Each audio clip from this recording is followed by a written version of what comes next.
My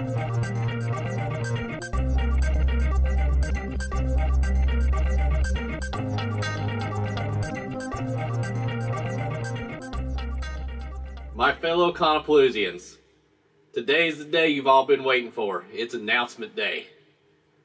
We know you've been waiting a while, but we've got some doozies for you. We want to make sure everything was right before we started announcing. Now here with me today, guys, I've got your Coffee with Conapalooza team. I've got CJ and Greg. So, you guys ready to get started on this? This is exciting. It's super exciting, guys. Oh, God.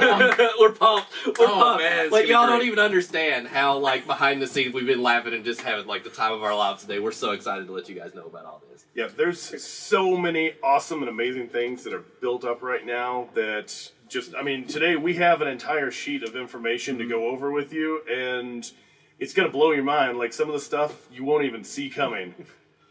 So let's actually go right into it then. So the first thing we got on the list is a recap. Let's talk about Conapalooza 2018. Yeah, 2018. Okay, guys, so the official numbers for 2018 was 2547. We were up right at almost 1,000 people from the year before. So really great growth for us. We're really excited. It's really growing. I think everybody's really getting into what we're doing. We're really excited to just bring you guys bigger and better and more every year. So along with that, I mean, there were a lot of highlights, a lot of amazing things that took place at the con last year. What were some of the biggest things that you can think of, Rob? Guys, there's just so much. I mean, of course, like always, everybody enjoys the live Rocky Horror performance. Everybody was real into the lip sync battle again. Of course, the cosplay contest is always a huge hit. The bigger vendor hall, everybody just loved. Everybody was digging being more of the vendors. Of course, all the programming and everything. Plus all the gaming, the Smash tournament, the charity auction. I mean, there was just so much. I don't know how we actually piled that much into one weekend. So, in the charity auction, tell us a little bit about what happened with that. Like how did that go? It actually went really well. I don't have the exact numbers in front of me of what they made. But I do know they were able to get implants, hearing implants for about 6 different children. So it was a real big success. So we're definitely teaming up with them again. So there's your first announcement right there. That's great. One out of the way. So now, moving off from that, what about the changes? Like, what can we expect to be different with Conapalooza for next year? Well, we learned a few things about the venue, moving to the new venue. Definitely some layout changes are coming. We're going to move the main stage to a bigger ballroom so everybody can get in and out easier, so there's a little more room for everybody. That way it won't be right on top of the gaming, disturbing them all day, too. That's one of the big things.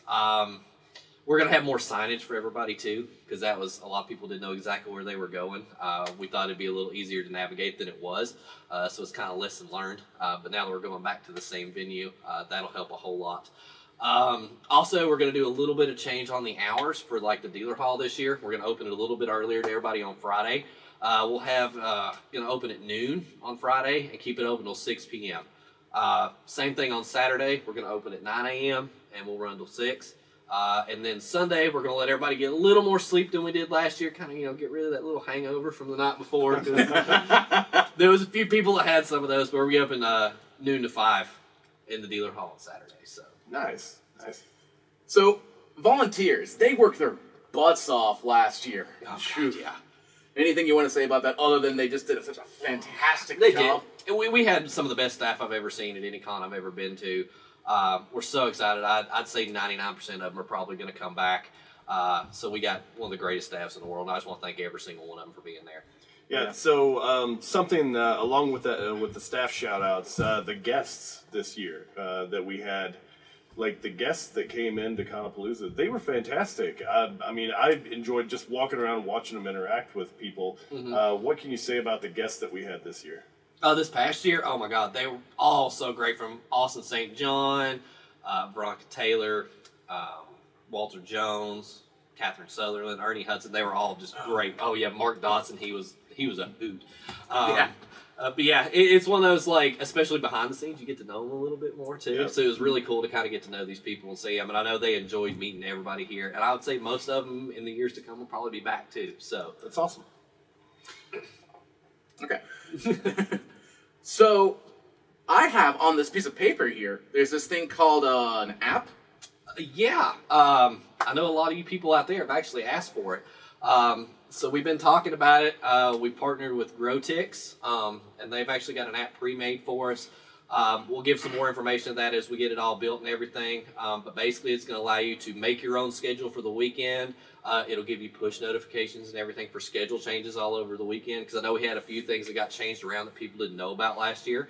So this is just a way for us to kind of keep in touch with everybody and kind of let them see. It'll have maps and everything built in the app too, so you can always see where you're going. If you click on a panel you're wanting to go to, it'll even show you which room it's in. But can I be friends with people? Unfortunately not. That is not. Oh. But see, that's the thing. See, we're going to force you to interact with the people that are at the con and not just through your phone. So now you have to make friends in person. But I love my smartphone. It never disagrees with me. No, never. No. Autocorrect is 100% correct. Yes, absolutely. So, so this app, now there's a lot of potential for it, for where it could go, but we're not getting rid of the program books? No, because we know a lot of people love to collect the program books. We really love the artwork that Michelle's put into the covers of our, because our artwork on those has been gorgeous the past 2 years. So those still will be available. You'll be able to pick those up at registration. So that's not going to change. We're going to give you best of both worlds with that. Awesome. So now, moving from the app, one of the big things that I know everybody's waiting to hear is about guest announcements. Ooh. Yeah. I know you've got a couple of really great ones lined up. Fooch, you've got the list, right? Yeah, I got the list right here. We got, let's see here. Rob Metcalf, Michelle Battlecat McKenney, Justin Fogelsong, myself, Greg Searles, Fucci Claus, CJ Ferguson, Casey... Staff list, man. Oh! That would explain why I'm on that list. Yeah. So in that case, why don't we let our fearless leader take the reins here and tell us about the guests that you'll get to see in 2019. Right. We've already got 4 lined up for you, just straight out of the gate. So number 1 is going to be David Ankrum. I'm excited for that one, being the Star Wars nerd that I am. Yeah, I'm a Star Wars geek too. So in case you don't know who David is, if you don't recognize the name, you may know him by the characters Wedge Antilles from Rogue One. And he was also one of the pilots, Red 2, from the original Star Wars. I mean, guys, we've got an original member of the Star Wars A New Hope film coming to Kingsport. And a member of the Red Squadron, which, if you don't know, was the X-Wing Squadron that initiated the attack on the first Death Star.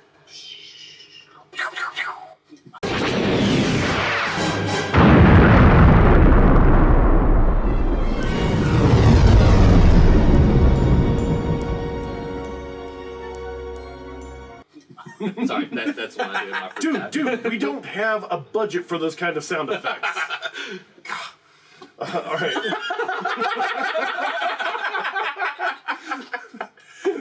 Moving to the next one. Speaking of budgets. Yeah. So, number 2, and I think you guys are going to be real excited for this one, but disclaimer before we even start, this guy is a Saturday-only guest, okay? It's Michael Ben, you guys. Michael Ben? Yes. Or Michael Bean. We're not Michael really Bean. sure how to say Michael it. Bean. We've been bouncing back and forth with it all night, so... He's Kyle Reese. It's Michael Bean. I'm a Terminator fan.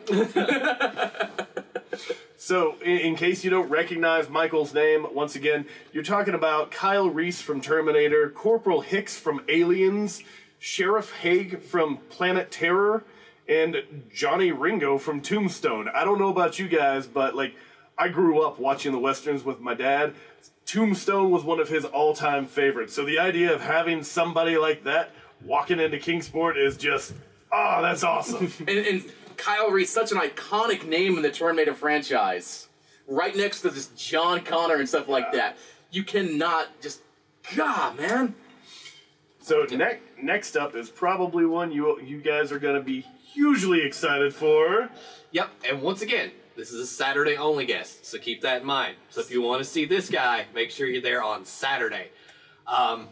This guy has done more things than we can actually even probably say in one sitting. He's done so much, but it's Mr. Jim Cummings. Jim Cummings, to give you an idea, let's sum it up in just a quick phrase. We're talking about Winnie the Pooh.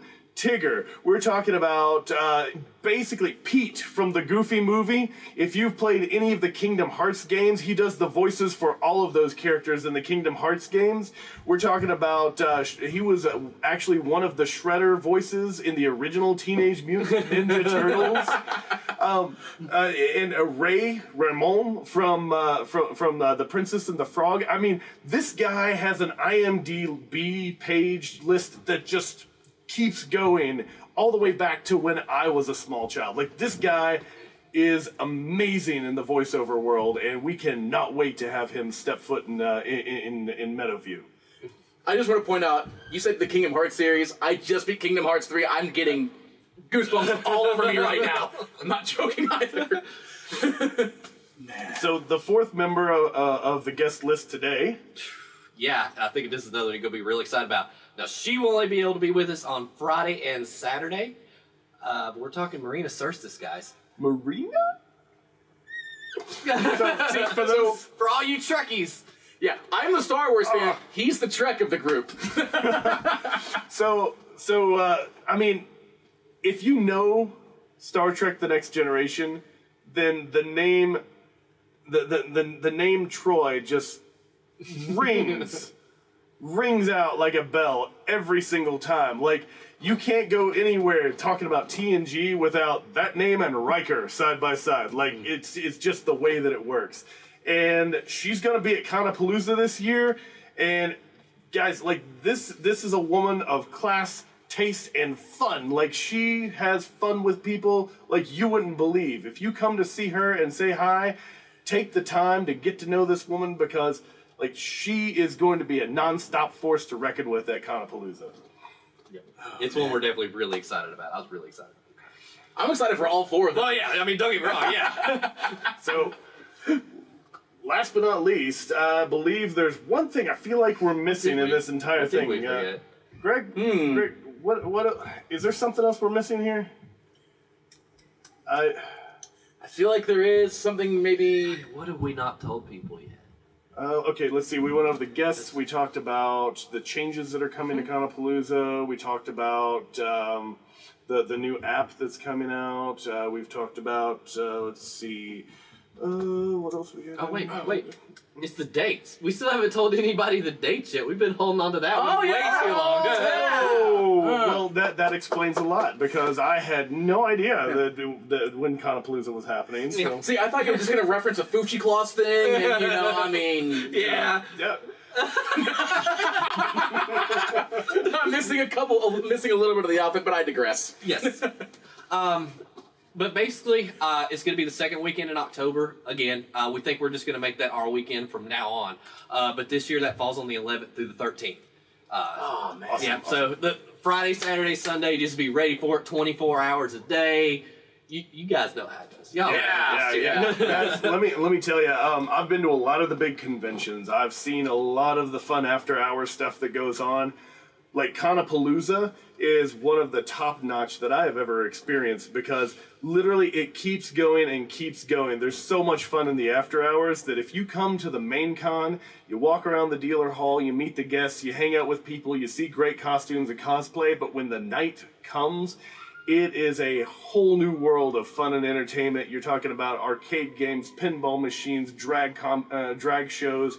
You've got late night lip sync. You've got the gaming room. You've got so much, just amazing things. And even if you don't want to do that, you can sit by the fire at Meadowview and just relax and that is just so have much a fun. conversation and a drink, and it is amazing. Like, the level and depth of what you can get into in the late night at Conapalooza is something that does, like, it's bar none.